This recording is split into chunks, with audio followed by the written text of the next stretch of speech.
2024 жылы кәсібімізді қалай масштаб берітеміз, немесе кәсіп ашқымыз келсе, қалай тезірек нәтижеге қол жеткіземіз. Менің ойымша, қазіргі заман өте оңай заман, тез дамитын заманда. Әлемде өзі сондай бір периодтар болады. Мысалға, кезінде 90 жылдарда көп адамдар айтады да, 90 жылдар өтіп кетті, сол кезде байып алу керек еді, сол кезде мүмкіндіктерді қолданып алу керек деп айтады да. 90 жылдар оңай болды. Яғни конкуренция болмады, кәсіпорындар болмады. Мысалы, даже киім просто алып келіп сатсаң Қытайдан, жай ғана өте береді. Ешқандай маркетинг, ешқандай сатуды қажет етпейді да. Жай ғана адамдар сатып ала береді. Неге? Потому что нужда бар. Тура сол сияқты қазіргі заман 90 жылдар сияқты мүмкіндіктер заманына айналып бара жатыр да. Қазіргі заманда жаңа технологиялар пайда болып жатыр. Солардың бірі ол әлеуметтік желі. Яғни Instagram, YouTube, TikTok, яғни осы заттардың арқасында қазір тезірек қол жеткізуге болады.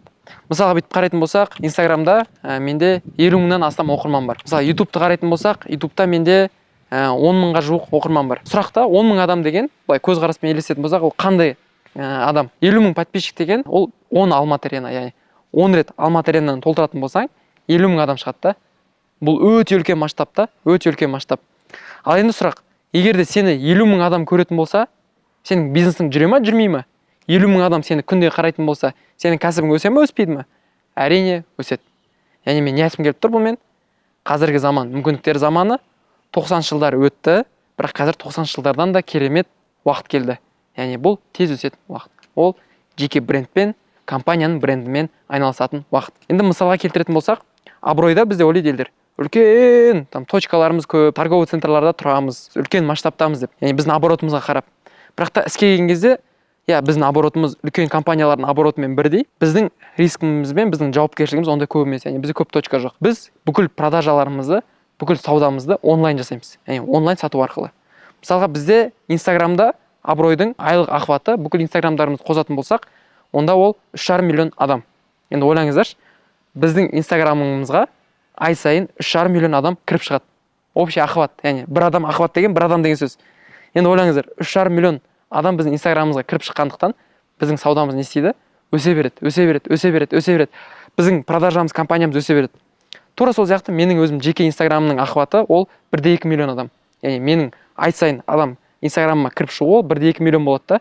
Яғни мені 1,2 миллионнан астам адам таниды. А бұл нені білдіреді? Бұл то же самое ақша. Яғни сен бүкіл адамдарға танымал болсаң, сенің компанияң танымал болса, сені бәрі білетін болса, міндетті түрде сенің бизнесің өседі. Яғни сен үлкен ақша табасың. Менің ойымша, офлайн бизнестер өледі. Себебі бүкіл офлайн бизнестен қарайтын болсақ, выручкалар түсіп бара жатыр. Мысалы, Мегадағы магазиндердің точкасын алатын болсақ та, кез келген Арбатта тұрған бизнестердің точкасын алатын болсақ та, Инстаграмын жүргізбейтін бүкіл бизнестердің саудалары өліп жатыр. Қазір адамдар білмейтін, Инстаграмда жоқ, TikTokта жоқ бизнестан товар сата алмайды, интернетте жоқ адаммен таныспайды, интернетте жоқ адаммен фотоға келіп түспейді. Сол сияқты кәсіпкерлерге айтатын болсақ, қазір біздің көз алдымызға ең крутой кәсіпкер десек кім есімізге түседі? Марғұлан Сейсенбаев ағамыз, мысалы Америкадан алатын болсақ, Эндрю Тейт мысалы ше. Бірақ та ол кісілер мықты кәсіпкер емес та, салыстырмалы түрде олар крупный кәсіпкер емес та. Бірақ та адамдар солардан үлгі алады, соларды тыңдайды, соларды елестетеді. То же самое маған келетін болсақ, жас кәсіпкерлерден ең мықты кім десе, кімді еске түсіресіздер? Мені ғана еске түсіресіздер да, яғни 21-22 жаста осындай нәтижеге жетіп жатқан қандай кәсіпкер мықты бай адамды білесің десең, барлық адамдар мені айтады да. Бұл нені білдіреді? Бұл менен басқа адамды просто адамдар танымайды да. Яғни жоқ емес деген сөз емес, просто менен басқа адамды менің аудиториям танымайды. Сол үшін де егер де ойыңызда жүрсе, кәсіпке кіру, жалпы личный брендіңізді дамыту, компанияның брендін дамытам деп ойланып жүрсеңіз, яғни ол дұрыс па, дұрыс емес па, серьезно емес қой деймін, что-то Инстаграммен бизнес жүргізу деп ойлайтын болсаңыз, өте қатты қателесесіз. Және бастайтын кез нағыз қазір. Қазір кіріп алыңыздар. Қазір дамып алыңыздар. Неге десеңіздер, кейін 3 жылдан кейін, 4 жылдан кейін конкуренциясы өте қатты болады. Мысалы, Америкада қазір реклама бағасы өте қымбат. Таргет жіберсе атпайды. Рилс түсірсе сразу атпайды. Яғни бұл не білдіреді? Конкуренция өте үлкен болады.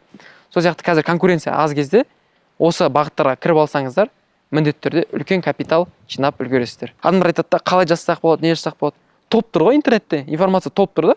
Мысалы, популярны болу қалай? Просто рилс түсіресің болды. Адамдарға актуальный тема бойдарына қатысты. Мысалы, YouTube қалай жүргізесің? Просто өзіңнің ойыңмен ашық бөлісесің адамдармен. Шынайы боласың болды да. Оның секретный рецепті жоқ та, оның қиын дүниесі жоқ. Сол үшін де қиын дүние, инструмент іздейтін адамдарды мен шыны керек түсінбеймін. Жай ғана просто бастау керек. Бастағаннан кейін дальше көресің да, қалай жасау керек дальше. Сол үшін де егер де Instagram бастағыңыз келіп жүрсе, YouTube'ты жүргізіп бастағыңыз келсе, міндетті түрде қазірден бастаңыз. Егер видео пайдалы және түсінікті болса, міндетті түрде каналымызға тіркеліңіз, комментарийға өзіңіздің ойыңызды жаза кетіңіз. Менімен келісесіз, келіспейсіз, егер хейт жазғыңыз келсе, хейт жазыңыз, себебі хейтерлер көбейсе не болады? Менің охватым қайттан өседі, подписчик саны өседі, адамдарға қызық болады. Лайк басыңыздар, комментарий жазыңыздар және де өздеріңіз достарыңызбен бөлісуді ұмытпаңыздар. Келесі видеода кездескенше.